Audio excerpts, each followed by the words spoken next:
करेंगे। ग्लूकोज का स्ट्रक्चर कैसे डिड्यूस किया जाता है उसके बारे में बात करेंगे, लेकिन ग्लूकोज को हम कैसे प्रिपेयर कर सकते हैं उसकी बात पहले हम सीख लेते हैं। तो ग्लूकोज को हम केन शुगर से भी फॉर्म कर सकते हैं।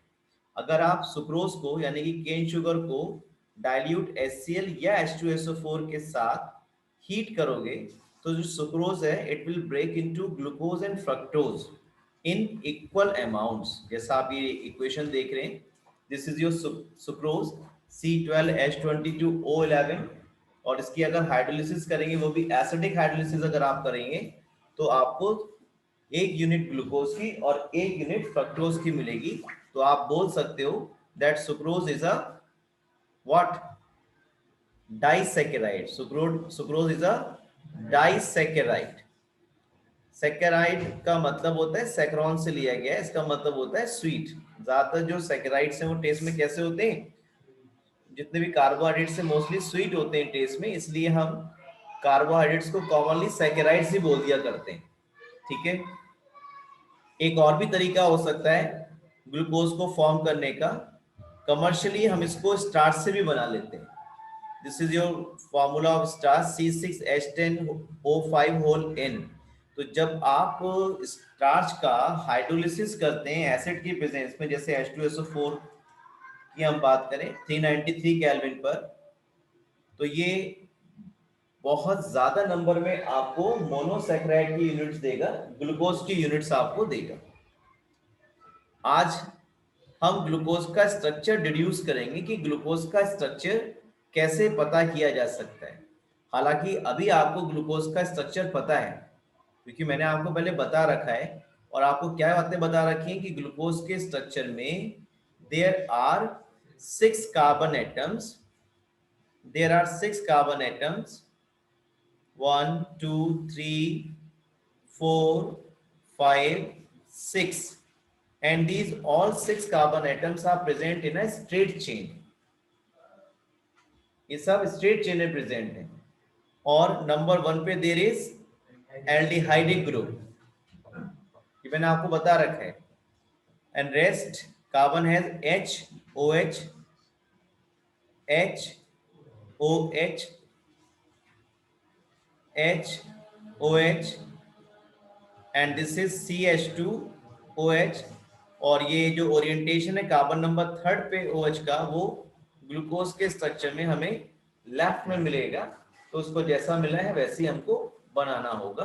तो this is your structure of glucose C6H12O6। इसमें आप देख सकते हैं जैसे कि जो फंक्शनल ग्रुप है दैट इज एल्डिहाइड, और ये काफी सारे OH ग्रुप प्रेजेंट हैं, तो इसको हम पॉलीहाइड्रोक्सी एल्डिहाइड भी बोलते हैं।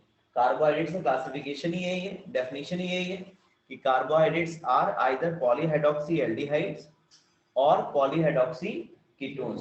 तो ये ग्लूकोज का स्ट्रक्चर जो अभी आपके सामने स्क्रीन पर है, ये कैसे पता किया गया होगा कि ग्लूकोज का स्ट्रक्चर यही होता है कि जो 6 कार्बन एटम प्रेजेंट है they are in a straight chain. Number 1 पे फंक्शनल ग्रुप कौन है, aldehyde. There are 5 OH atoms, OH groups. तो ये सारी बातें कैसे पता करते हैं वो आज हम स्टडी करेंगे by deducing the structure of glucose. आपने क्लास 10th 11th में यूनिट 1 में empirical formula, molecular formula calculate करना सीखा था, और क्लास 11th में ऑर्गेनिक में आपने एलिमेंट की परसेंटेज बाय क्वालिटेटिव और क्वांटिटेटिव एनालिसिस से सीखी थी। क्वालिटेटिव एनालिसिस से आप ये पता करते थे कि ऑर्गेनिक कंपाउंड में कौन कौन से एलिमेंट प्रेजेंट है, कार्बन है, हाइड्रोजन है, ऑक्सीजन है, नाइट्रोजन है, सल्फर है, क्लोरीन है। और क्वांटिटेटिव एनालिसिस से आपने ये पता किया था कि अगर वो एलिमेंट है कार्बन तो उसकी परसेंटेज क्या केस में मिला, दैट इज C6H12O6। तो बाय डिफरेंट स्टडीज हमने ये बात पता कर लिया कि ग्लूकोज का जो मॉलिक्यूलर फार्मूला है दैट इज C6H12O6। पहले क्वालिटेटिव एनालिसिस की, जिससे हमने ये पता कर लिया कि कौन कौन से एलिमेंट्स प्रेजेंट हैं।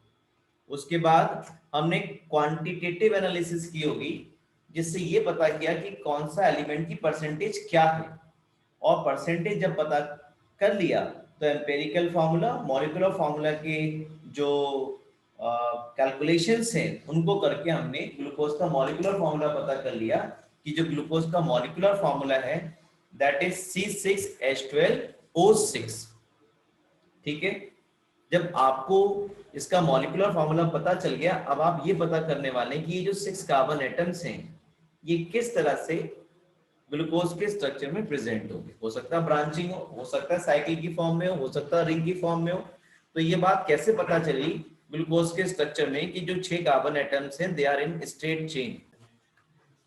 तो यहाँ पे जब आप ग्लूकोज की प्रोलॉन्ग हीटिंग करेंगे विद HI, तो HI बहुत ही बढ़िया रिड्यूसिंग एजेंट है। वो कैसा है अच्छा रिड्यूसिंग एजेंट? अगर आप हैलोजेंस के एसिड देखेंगे हाइड्रोजन के साथ HF, HCl, HBr, HI, तो जो HI के केस में बॉन्ड लेंथ होगी वो सबसे बड़ी बॉन्ड लेंथ होगी, क्योंकि FCl BRI में सबसे बड़ा साइज किसका है? I का है। और जितनी बॉन्ड लेंथ ज्यादा होगी उतना बॉन्ड क्या होगा? वीक होगा। और जितना बॉन्ड वीक होगा उसको उतनी ही आसानी से यानी कम हीट के साथ ब्रेक किया जा सकता है, हाइड्रोजन को आसानी से रिलीज किया जा सकता है। यानी कि आप बोल सकते हो 17 ग्रुप में जो हैलोजेंस के हाइड्राइड्स हैं वो टॉप टू बॉटम चलने पर उनकी थर्मल स्टेबिलिटी कम हो जाती है, यानी कि थोड़ा सा भी आप हीट करेंगे तो HI आसानी से H को रिलीज कर देगा और उतना बढ़िया रिड्यूसिंग करेक्टर इंपार्ट करेगा। ठीक, तो यहाँ पर HI के साथ जब हम प्रोलॉन्ग हीटिंग करेंगे, बहुत लंबे समय तक हीट करेंगे, तो ये CHO, ये CHOH, ये CH2OH, ये अल्टीमेटली सब किसमें कन्वर्ट हो जाएंगे? हाइड्रोकार्बन में, and will get normal hexane. Normal hexane का मिलना प्रोलॉन्ग हीटिंग विद HI ये बात एंश्योर कर रहा है कि जितने भी 6 कार्बन एटम प्रेजेंट हैं ग्लूकोज के अंदर they all are in straight chain. अगर ग्लूकोज को लगातार HI के साथ हीट करेंगे, प्रोलॉन्ग हीटिंग करेंगे, तो N हेक्सेन मिलेगा, suggesting that all the 6 carbon atoms are linked in a straight chain। कहीं भी किसी तरह की कोई भी ब्रांचिंग, तो HI के साथ हीट करने पर यह कंफर्म हो गया कि 6 कार्बन एटम स्ट्रेट चेन में है। उसके बाद आप ग्लूकोज का ट्रीटमेंट कराएंगे हाइड्रोक्सिल अमीन से। हाइड्रोक्सिल अमीन का मतलब है NH2OH से। तो देखिए ये रिएक्शन कैसे होती है, मैं आपको लिख के भी दिखा देता हूं। आपने एल्डिहाइड्स में ये रिएक्शन पढ़ी हुई है। This is your CHO group, C double bond O,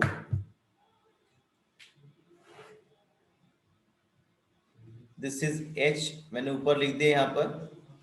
तो ये CHO ग्रुप है, और यहां पर जब रिएक्शन करेंगे आप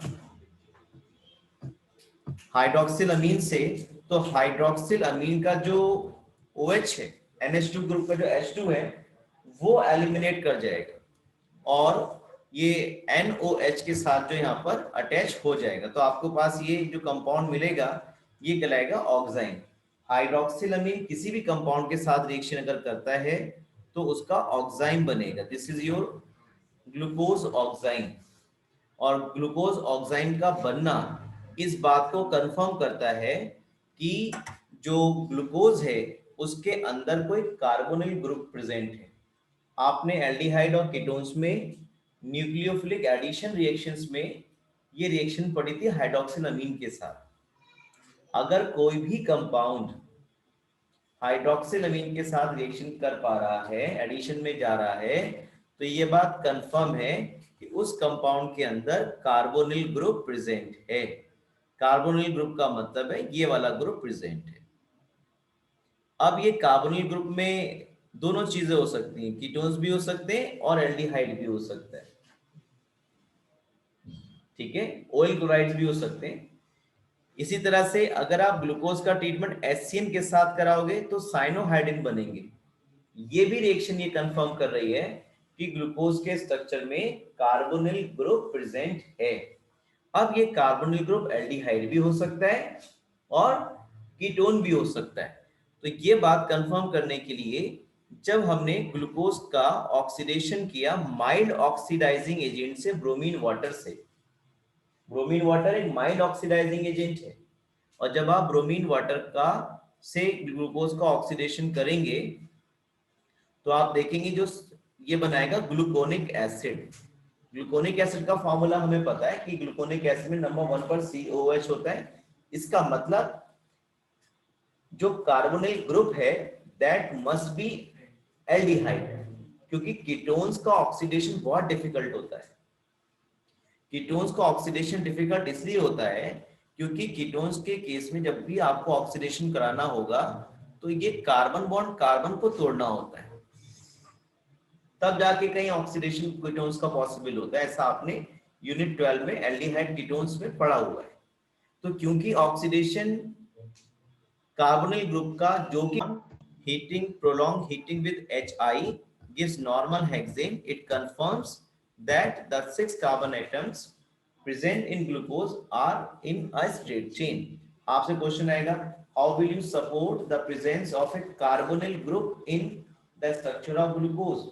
तो आप बताएंगे glucose on reaction with hydroxylamine form oxines and on reaction with hydrogen cyanide forms cyanohydrin as well.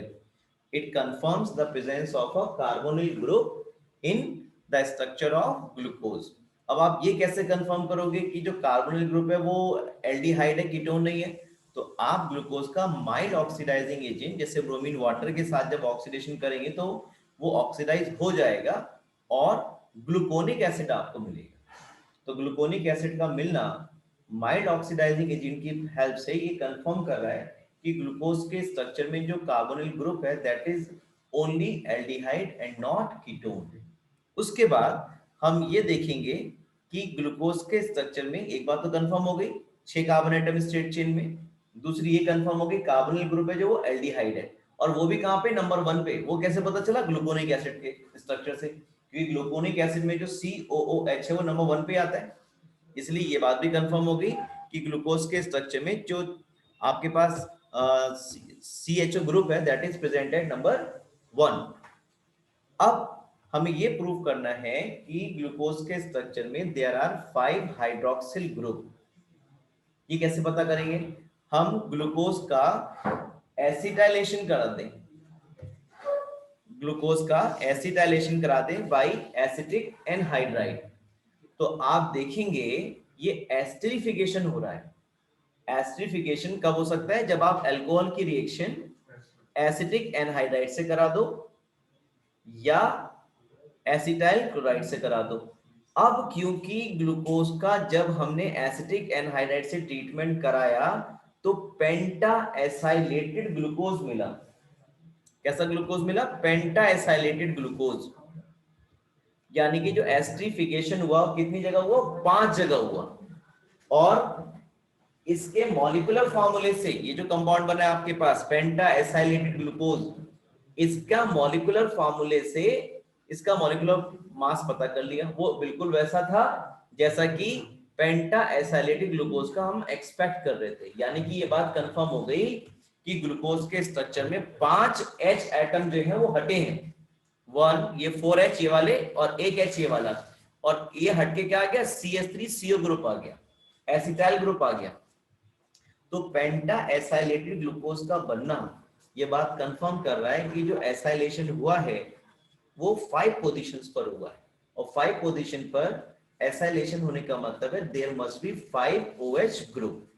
अब आप जैसा ग्लूकोज के स्ट्रक्चर में देख रहे हैं ये जो CH2OH है ये कैसा है? प्राइमरी है, और बाकी जो CHOH है वो सब कैसे हैं? सेकेंडरी हैं। तो अब हमें ये प्रूव करना है कि इन 5 में से एक प्राइमरी है और बाकी सब कैसे हैं? सेकेंडरी है।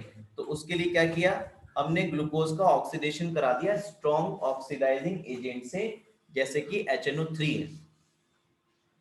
तो जब आप ग्लूकोज का ऑक्सीडेशन कराएंगे स्ट्रॉन्ग ऑक्सीडाइजिंग एजेंट से तो ये जो CHO है ये भी ऑक्सीडाइज हो गया COOH में, और जो ये CH2OH है प्राइमरी अल्कोहल है ये भी ऑक्सीडाइज हो गया COOH में। हमें क्या मिला? सैकरिक एसिड मिल गया। सैकरिक एसिड का फॉर्मूला हमें पहले से मालूम था, और जो ये 4 OH ग्रुप हैं ये प्रोटेक्टेड रहे, इनका ऑक्सीडेशन नहीं हुआ, क्योंकि जो सेकेंडरी अल्कोहल्स होते हैं उनका ऑक्सीडेशन डिफिकल्ट होता है तो वो ऑक्सीडाइज नहीं हुए। जो कार्बन नंबर 1 पर CH2 था वो ऑक्सीडाइज हो गया, और जो प्राइमरी अल्कोहल था CH2OH नंबर 6 पर वो ऑक्सीडाइज हो गया, और आपको क्या मिल गया? सैकरिक एसिड। ऐसा हम ग्लूकोनिक एसिड का जब ऑक्सीडेशन करते हैं तब भी मिलता है। तो ग्लूकोनिक एसिड का पहले पता चल गया था हमें कि ग्लूकोनिक एसिड का बनना ये कंफर्म करता है कि कार्बोनिल ग्रुप कौन सा है? एल्डिहाइड है, ना कि कीटोन। तो अब जब हमने इसका ऑक्सीडेशन कराया नाइट्रिक एसिड के साथ तो हमें सैकरिक एसिड मिला, जो ये कंफर्म कर रहा है that there is one primary alcohol and rest जो 5 थे हमारे पास, हम आइडेंटिफाई कर रहे थे, डिटेक्ट किया था हमने कि 5 OH ग्रुप हैं, तो उनमें से 1 is primary and rest are secondary alcoholic group. तो अब हमने 3-4 बातें कंफर्म कर ली। पहली, 6 carbon atoms are in a straight chain by prolong heating with HI। Second, there must be a carbonyl group. वो कैसे कंफर्म किया? By the reaction with hydroxylamine and with cyano and with the reaction with HCN। जी, hydrogen cyanide, या इसको हम methane nitrile भी बोल सकते हैं। तो साइनोहाइड्रिन बन रहा है, तो साइनोहाइड्रिन का बनना, ऑक्साइन का बनना, ये बात कंफर्म कर रहा है कि ग्लूकोज के स्ट्रक्चर में कार्बोनिल ग्रुप है। अब कार्बोनिल ग्रुप एल्डिहाइड है, कीटोन है, वो पता करने के लिए हमने इसका ऑक्सीडेशन करा दिया mild oxidizing agent like bromine water, ये ऑक्सीडाइज हो गया, और क्या मिला? Gluconic acid. तो माइल्ड ऑक्सीडाइजिंग एजेंट की प्रेजेंस में ऑक्सीडाइज होने का मतलब ये है कि जो कार्बोनिल ग्रुप है वो पक्का पक्का एल्डिहाइड है, कीटोन नहीं है, क्योंकि कीटोन का ऑक्सीडेशन माइल्ड ऑक्सीडाइजिंग एजेंट से पॉसिबल नहीं है। इसके बाद हम ये कंफर्म करेंगे there are 5 hydroxyl group, 5 OH group, तो उसका हमने एसिडिफिकेशन करा दिया एक तरह से बाय एसिटिक एनहाइड्राइड। तो हम देखेंगे जो एसिडिफिकेशन हो 5 प्लेस पर होगा and will get penta acylated glucose. Penta acylated glucose का बनना ये बात कंफर्म कर रहा है there must be 5 OH group attached to different carbon atom in the structure of glucose. अब हम ये कंफर्म करेंगे कि जो 5 OH ग्रुप हैं इनमें से 1 is only primary and rest are secondary. उसके लिए हमने इसका जो ऑक्सीडेशन है वो स्ट्रॉन्ग ऑक्सीडाइजिंग एजेंट से करा दिया, जैसे कि नाइट्रिक एसिड से, और साथ ही साथ ग्लूकोनिक एसिड का भी जो ऑक्सीडेशन कराया तो भी हमें सैक्रिक एसिड मिला। तो ये क्या कंफर्म कर रहा है? It indicate the presence of a primary alcoholic group only and rest are secondary. ये सब बातें पता करने के बाद फिशर ने ये स्ट्रक्चर ग्लूकोज का प्रपोज किया। उन्होंने कहा 6 कार्बन एटम्स है स्ट्रेट चेन में, नंबर 1 पे एल्डिहाइड एक ग्रुप है, out of 5 OH group 1 is primary, और वो कहां पे होगा? 6 पर होगा, क्योंकि ग्लूकोनिक एसिड मिल रहा है हमें। और इस तरह से ये कॉन्फ़िगरेशन जो है वो फिशर ने सजेस्ट किया। The exact spatial arrangement, spatial मतलब स्पेस में, arrangement of different OH groups was given by Fisher after studying many other properties। ये तो हमने पता किया केमिकली की क्या क्या रिएक्शन से क्या क्या बात कंफर्म हो रही है, लेकिन उनके ओरिएंटेशन कैसे है उसके लिए बहुत सी दूसरी प्रॉपर्टीज को भी फिशर ने स्टडी किया।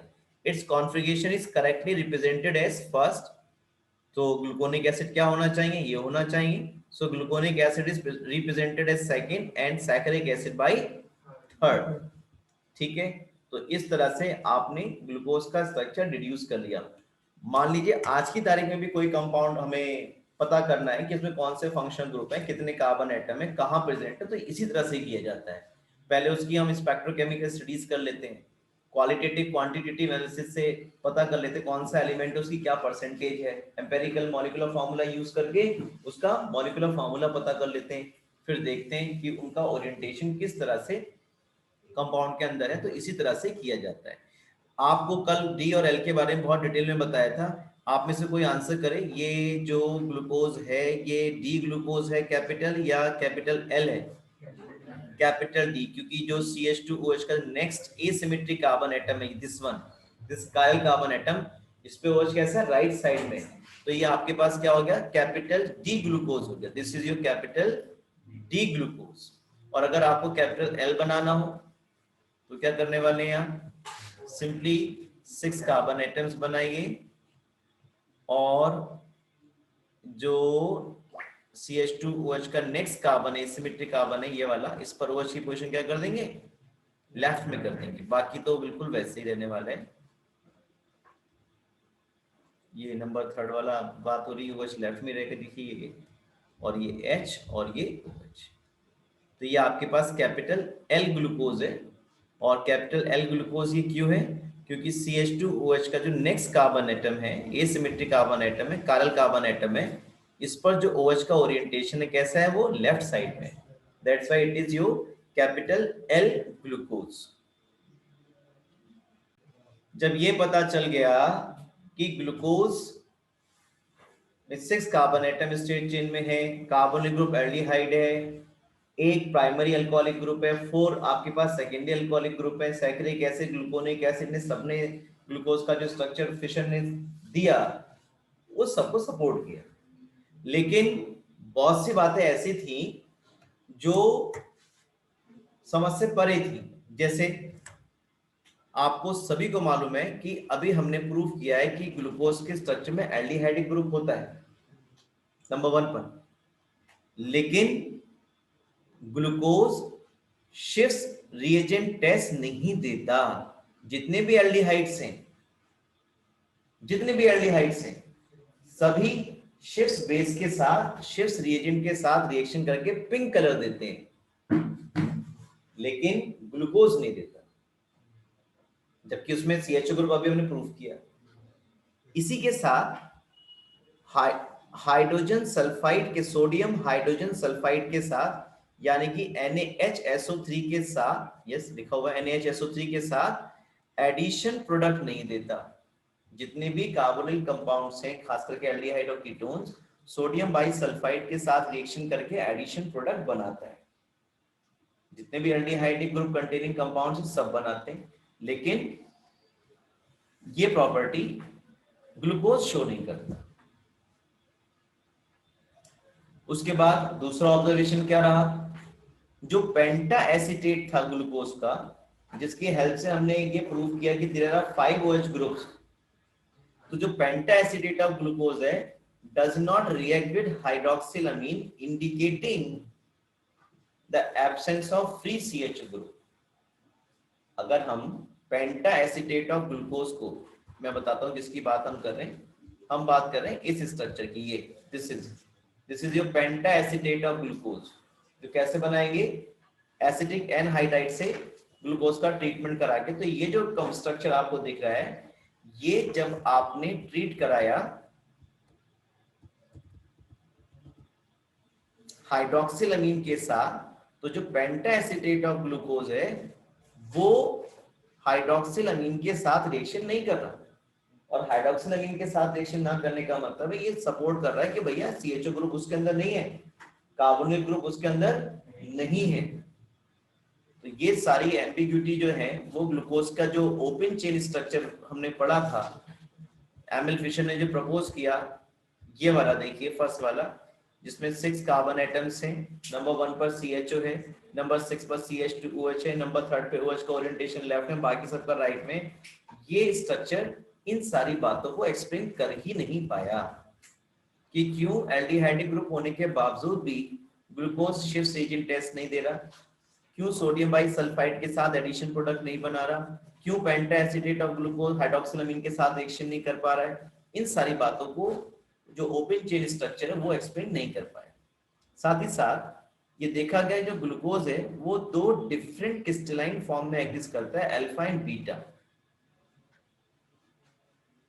और जो अल्फा फॉर्म है ग्लूकोज की, वो जब आप क्रिस्टलाइजेशन करेंगे कंसंट्रेटेड सॉल्यूशन ऑफ ग्लूकोज से एट 303 केल्विन पर, तब मिलता है।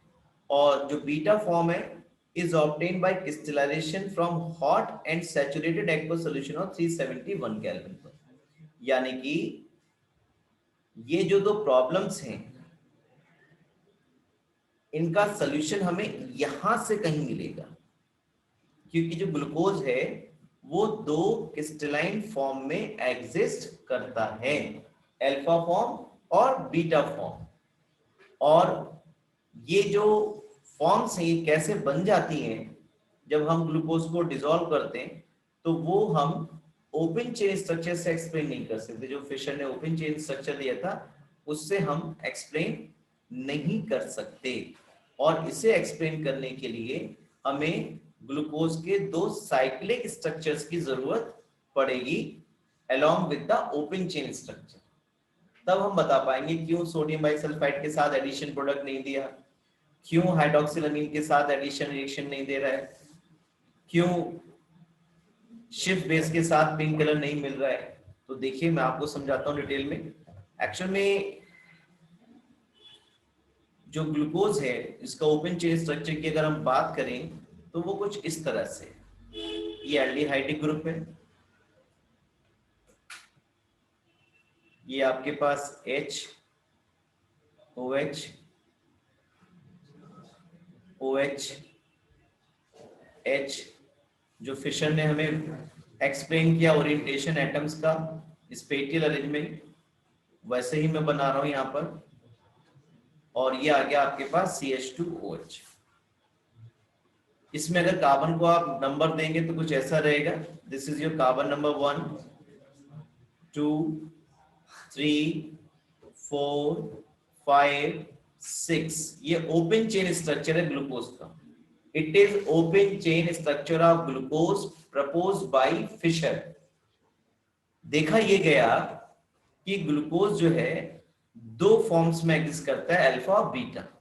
और वो कैसे अराइज होगी, ये जो कार्बन नंबर 5 का H है, it forms a hemi ester linkage with this aldehydic group, इस तरह से 1 2 3 4 5 6। ये CH2OH ऐसे ही रहा, ये H ऐसे ही रहा, ये HOH ऐसे ही रहा, ये OH लेफ्ट में नंबर 3 का, ये H, ये H, ये OH। और ध्यान से देखेंगे ये H, और देखिए ये जो H था ये वाला, ये चला गया इस O के साथ ये, और यहाँ पर एक स्पेशल टाइप की लिंकेज बन गई which is called hemi acetal linkage.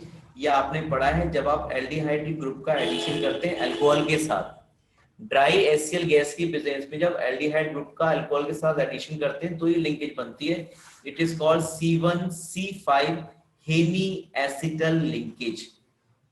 तो ये अगर OH ग्रुप राइट में ओरिएंटेड है then it is alpha form, this is your alpha D glucose. D यहाँ से इसकी वजह से HOH की वजह से, तो ये कहलाएगा आपका अल्फा डी ग्लूकोज। और अगर ये OH लेफ्ट में ले लो आप तो ये कहलाएगा आपका बीटा डी ग्लूकोज। तो ये स्ट्रक्चर आपके सामने स्क्रीन पर देखिए बने हुए, जिसमें OH ग्रुप राइट में ओरिएंटेड है ना, तो ये अल्फा डी ग्लूकोज और ये बीटा डी ग्लूकोज।